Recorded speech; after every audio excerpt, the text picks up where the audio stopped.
Hey, I'd like to welcome you to another episode of Mission Matters. My name is Adam Torres, and if you'd like to apply to be a guest in the show, just head on over to missionmatters.com and click on Be Our Guest to apply. All right, so today my guest is Jarad McCarroll. He's co-founder of Ocean Club St Barths. Jarad, welcome to the show. Thanks, Adam. Great to be here with you, and excited to spend the next sort of couple minutes sharing some stuff with you. All right, Jarad. So normally I start with the Mission Matters Minute, but I'm going to break form. I need you to hold up your laptop and I need people to see your backdrop and where we're at in St. Barths because this place is ridiculous. Before we start talking about it, I just want people to see this. Look at this. Oh my gosh. How do I get my podcast studio there? Like, for the people driving in your car that can't, they're like, I can't see what everybody's looking at. I want you to understand. We're looking at this amazing, when I say backdrop, I mean, first off, tell us about the location in St. Barths. Let's go there. You're going to be able to describe it better than myself. Yeah. So, welcome. I mean, this is the Ocean Club St Barths. It's, for me, it's one of the most incredible locations I've stumbled across. This is Gustavia, which is the main sort of the heart of St. Barths, and that's where all the action happens. And where we are now is a space which kind of sat empty for a couple of years, and it's situated right above Dolce & Gabbana and Prada, overlooking the harbor. You've got all the mega yachts and the super yachts there, and you know it's definitely, we are 100% blessed to kind of be here. To be able to, if you didn't catch that, overlooking the mega yachts and the super yachts, and we know Dolce & Gabbana, we know they choose terrible real estate locations, right? So yeah, right. Yeah. so you're in the heart of it all. You are. It's amazing. And if anybody driving in the car wants to see what we're talking about, then check out the YouTube channel and you'll see the video too. But all right, I had to break form on that. I rarely do that, but I want everybody to see where you were at and just to see the location. So now, back on track for the normally scheduled interview. We'll start this interview or continue it the way that we always do with what we call our Mission Matters Minute. So Jarad, at Mission Matters, our goal is to amplify stories and to get them out there for business owners, entrepreneurs, executives, and experts, stories that we feel need to be heard and need to be seen. So that's our mission. Jarad, what mission matters to you? So our mission and the Ocean Club St. Barths' mission is to build a world-class hospitality brand. We have this incredible location. We have another location coming, and it's to build a brand of hospitality, which is love and respect, and that finds a place for you to feel comfortable and at home, and really just to elevate people's experiences and offer something unique. So we're blessed, man. So speaking of brands and speaking of getting the words out, I understand you were just featured on a recent Housewives of New York episode. Like, tell me a little bit about that. That is definitely not exactly what our brand is about, but it was a lot of fun. It was I had the girls over for a cooking lesson. We prepared some snacks and a few little my croquettes and beef tartare, and then I filleted a fish for them. In front of them, and I got them to do a few things, and then they sat down and enjoyed the beautiful location, enjoyed the view, and had some lunch with us. So it was definitely fun and entertaining, and pretty loud as well. I'm not gonna lie. Well, that's awesome, and I had to bring that up because I heard about it, and I'm like, man, that's fun, and I understand that the location and what you're building. So part of what I want to talk about today with you is, of course, the expansion. Now you're going to be opening up in Ocean Clubs in Montauk as well, right? Yeah. So our second location will be Ocean Club Montauk, another iconic sort of venue, unbelievable space, and Montauk is pretty beautiful and exclusive in its own right. And I feel like Montauk and St. Barths are two sort of locations which are kind of iconic. The end of New York, and they call it the end of the world.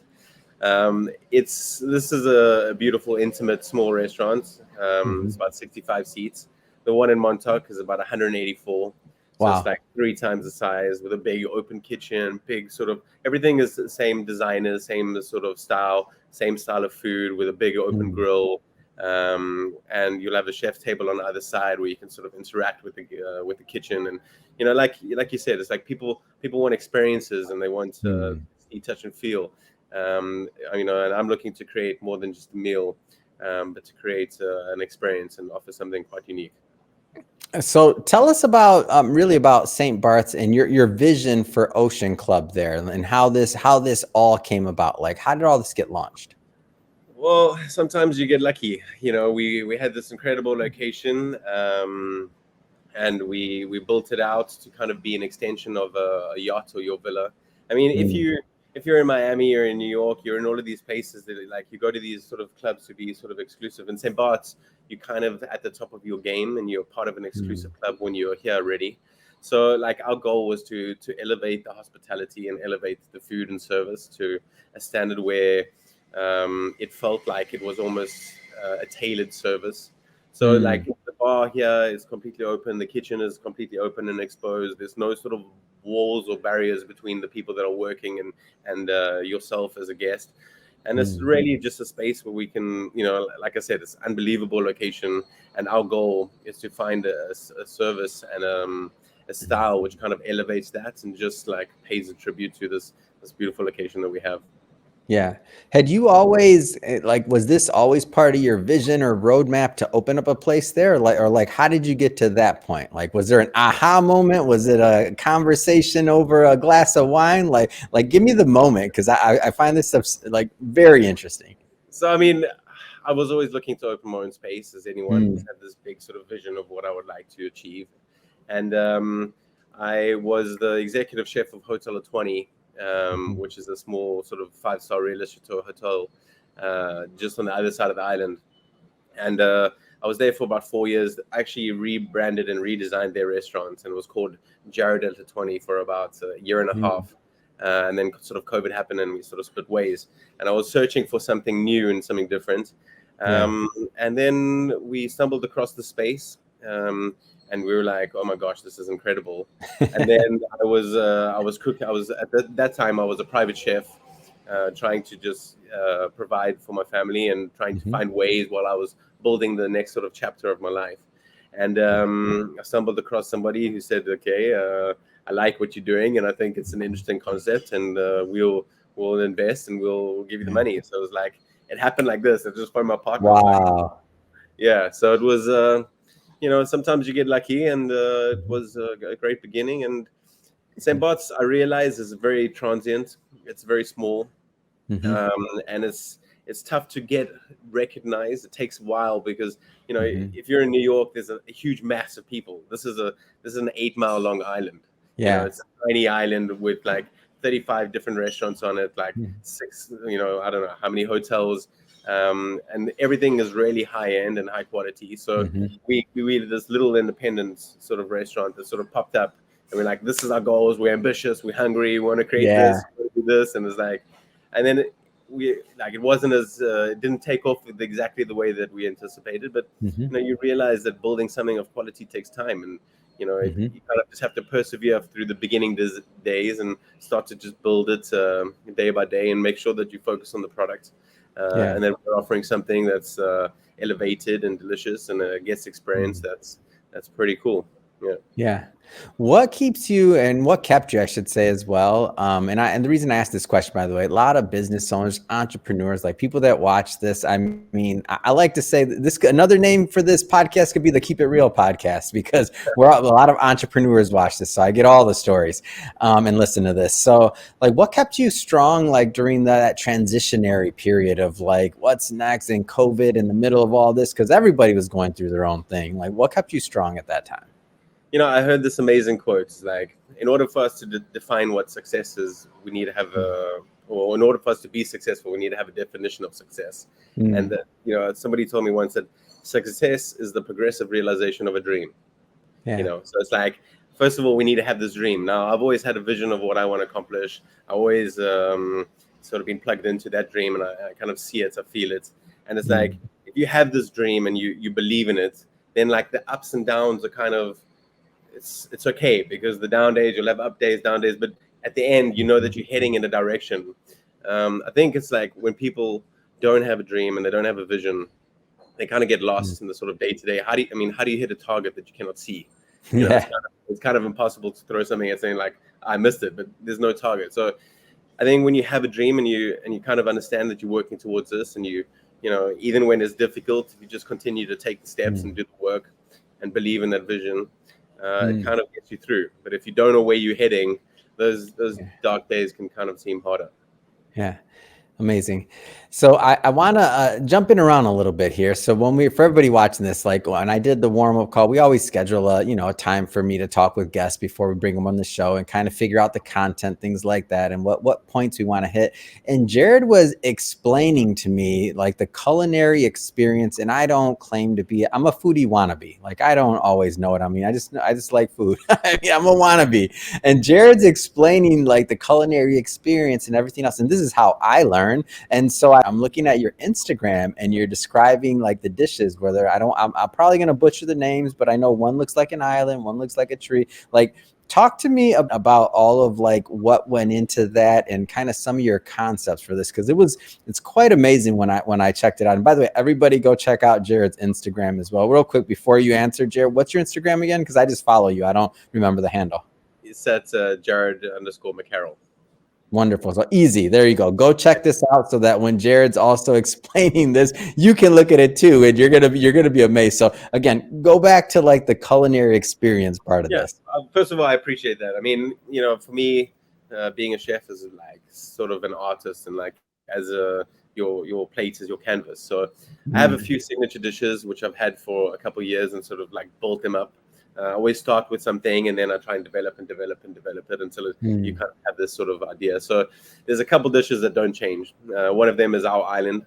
So it's actually like the shape of St. Barths, and it's like different textures of onion. So we have like caramelized onion, which is like this slowly cooked lyonnaise, or what do we call it? And like we cook it for like 2-3 hours until all the sugars sort of caramelize and it's completely soft.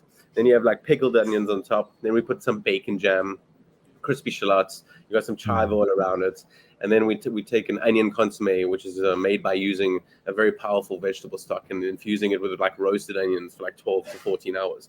So there's only like 5 things on the plate, but like everything sort of mellows together. And working on this island for like the last 6 years, you realize that it's tiny, nothing grows on it, and you kind of have to think on your feet. So like I've had to use ingredients like the onion, which is the island, and then the tree of life, which is the broccoli dish. So it's like different textures of broccoli. You got broccoli couscous with pumpkin seeds and sweet lemon, and artichoke soil as your soil, and then you got shiitake mushrooms as your birds, and like lemon gel as your sun. And it's like it's a pretty visual tree of life, and it's completely vegan. It's completely from the earth. So those are like 2 of the main ones. We have a beef and beetroot dish where like I take this smoky beetroot ketchup, and it's like a little bit acidic, tastes like an incredible barbecue sauce. And then I have a red snapper tartare, which I've also sort of has been like one of my signatures. And it's like taking a red snapper and then we salt it slightly. And by salting it, it changes the whole texture to the fish and it becomes a little bit more sticky. And then we put it into a ring. It's got about 8 grams of caviar. You have like 9 dots of some sweet lemon. You have candied lemon on top, and then I pour a horseradish cream and a dill oil on the plate, and this kind of separates and makes this like white and very dark green sort of color.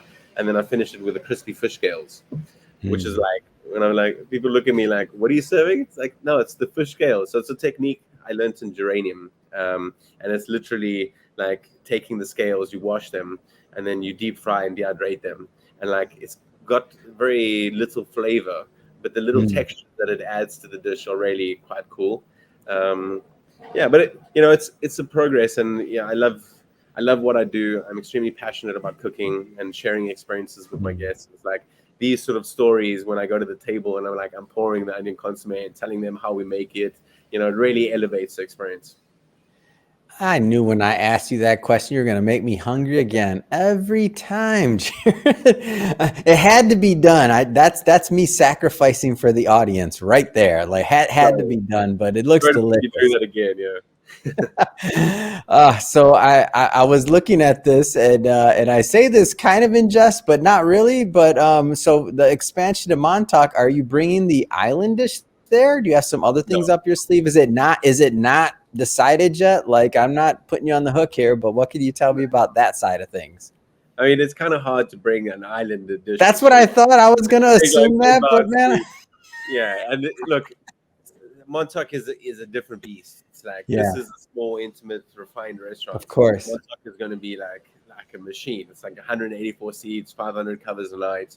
Like getting everyone in and like, creating like this sort of like ambiance of like a theater Mm, kind of thing. So we will have the same quality of food, yep. but maybe the amount of steps will be Hmm. slightly less because we cannot have people waiting 45 minutes for an entree Yeah. or for a starter. So we will be bringing some of the dishes, but I will have to think about ways that I can refine them and make it Mhm. easier to execute so that we can offer the same sort of experience. Yeah, yeah. I just had to throw that out there because I was like, no, he's not gonna. I knew you weren't gonna be able to, but I was trying to get. I'm trying to get some teasers here, about what you have planned, and then for my own self interest, which this is me saying it, not Jared. I'm like, man, when's the LA version coming? I know you haven't even opened Montauk first. I understand, but if I get to cast a vote, and if my opinion matters, which it probably doesn't, Jared, then I'm voting on LA next. Okay. Yeah, I mean, ideally, we'll see. Mhm. The most important thing is to build these businesses strong. Ocean Club St Yeah. Barths first, Ocean Club Montauk second. Build Hmm. teams, creates a love. I mean, for me, Yeah. this form of hospitality that I'm trying to build and this brand is about Hmm. appreciation, and appreciating our guests, but also appreciating our staff. Like, Yeah. how do we build them? How do we get them to the next level? Because if we appreciate and praise our staff, Hmm. they arrive at work feeling important and like that Yeah. that the job that they're doing matters and that we care about them and our Hmm. work, then they'll surely Hmm. pass it on to the guests and offer that to the guest experience. So who knows, maybe I'll be in your neck of the woods in a year or two.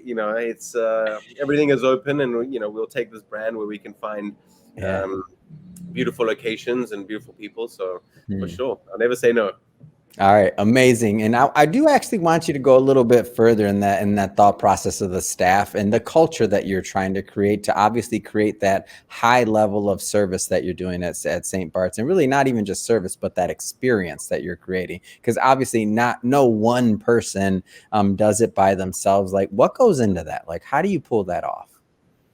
Yeah, I mean, we are Ocean Club St Barths' success is not because of me; it's because of the people that are working inside the space. Yeah. So for me, it's building leadership and like making people Mhm. feel important, giving them the care. I mean, I give leadership training, and in the training, I'm talking about it doesn't matter what your title is right now. You can lead Mhm. without a title. It's one of the books, Yeah. one of my books by Robin Sharma. He talks about being a leader without a title. It's a great book. Mhm. And it's the same. It's like if you just come to work and you feel important, and like we know what we want to achieve, and this is our goal. We want to Yeah. be the best restaurant in the Caribbean, and if we come to work acting like that and feeling important, like we are already that, then it makes it so much more enjoyable. We have a sense Mhm. of pride around what we're doing, and we have a sense of love about the food that we're serving, and the Yeah. experience that we get. And for me, the most important thing is to teach people to be present. Mhm. Like when you're here, be with your guests, like interact with them. Like that's where the tips are. It's like if you're just gonna go through the motions, be like, oh, what's your order, and then leave, and then deliver the Mhm. food, and that's not hospitality for me. That's okay. Mhm. That's some sort of cafe in the middle of nowhere where you're just doing it for the money. Whereas like here, we're trying to create a culture where it's your job is important, your interaction with the Yeah. guests is important, and it's about the details: how you get greeted at the door, how you get sat at the table, what's your first Mhm. course, your last course, what's the bread offering, um, and all these sort of details added together, and all the people that you experience through your time here, sort of makes it Mhm. that much more.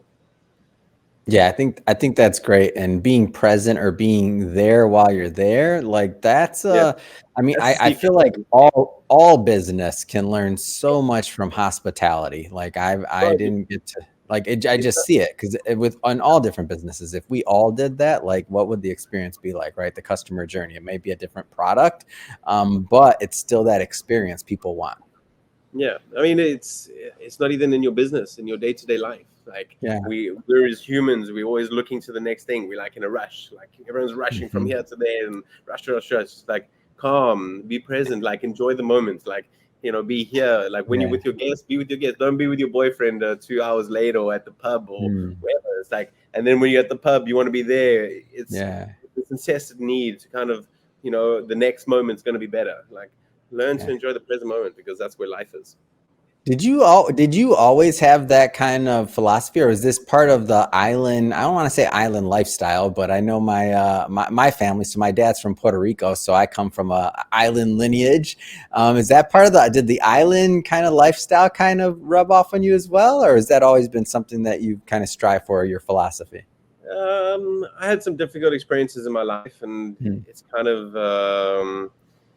I wouldn't say it comes from the island. It's something from when I was younger, and sort of did some self-help and development and sort of some research into it. And last year was when you sort of own a business, you can kind of go through some highs and ups and downs. And, I realized that instead of focusing on what I didn't want, I started to focus on what I wanted. And my shift in energy was just like incredible. And then I started to read more, and it's just a philosophy that I kind of bring, and I would like to install into my children and into my staff as well. It's just like we also, as I think as humans, we're always looking for a reason to be happy.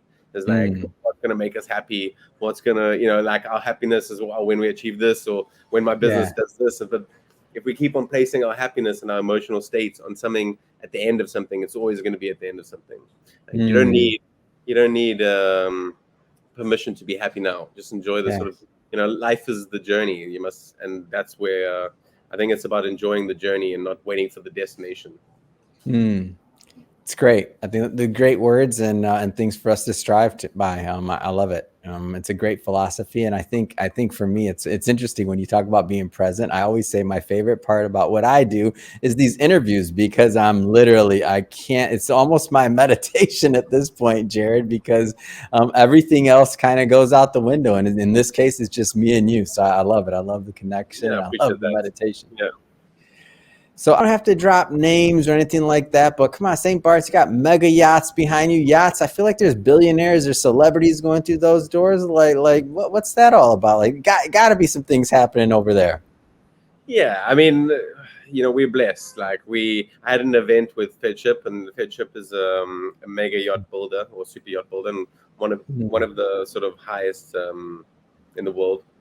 And they're one of our exclusive partners, and we hosted an event on like the 30th of December.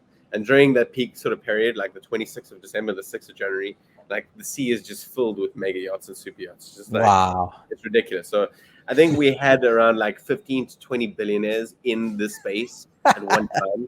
So like the net worth in the building was just like, mind-boggling, So, they say that show me your 5 best friends. That's and then their net worth is what you'll be in the next 5 years. Like, these are my 5 best friends. Like in your other. No, it's great to be able to offer an experience to everyone, and to offer an experience to some people who work on the island, and people who are these sort of pioneers of industry and have reached the pinnacle of what they do. And it's brilliant to have that sort of diversity between the two. Yeah, that's fun. It's amazing. I love it. I love the story, and that's one of the reasons why I was happy and excited to invite you on the show.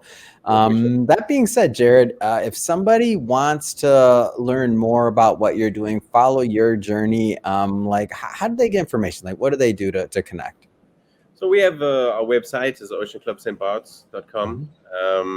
Otherwise, you can find us on Instagram, Ocean Club St Barths. You can look at my Instagram.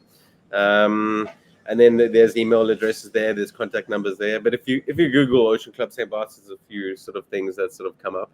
And then we'd be happy to hear from you. I mean, we have an amazing space. We have an amazing location.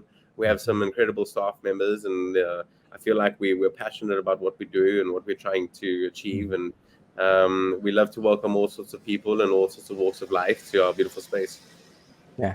Amazing. And for everybody watching this, just so you know, we'll put the links to that, to the website, all that other good stuff in the show notes, so that you can just click on the link and head right on over. And Speaking of the audience, if this is your first time with Mission Matters and you haven't hit the subscribe button yet, guess what? This is your personalized invitation. Hit that subscribe button. We have many more mission-based individuals and great stories that we're bringing to you. We don't want you to miss anything. So definitely hit that subscribe button. And if you're a long-term listener, and if you haven't left us a review yet, come on, stop, leave that review. Get that done already. All right. You've been listening to us long enough, and we really do appreciate it. Jarad, again, really appreciate you coming on the show, man. Appreciate all you're doing. So thank you so much. Thank you, Adam. Appreciate your time, man.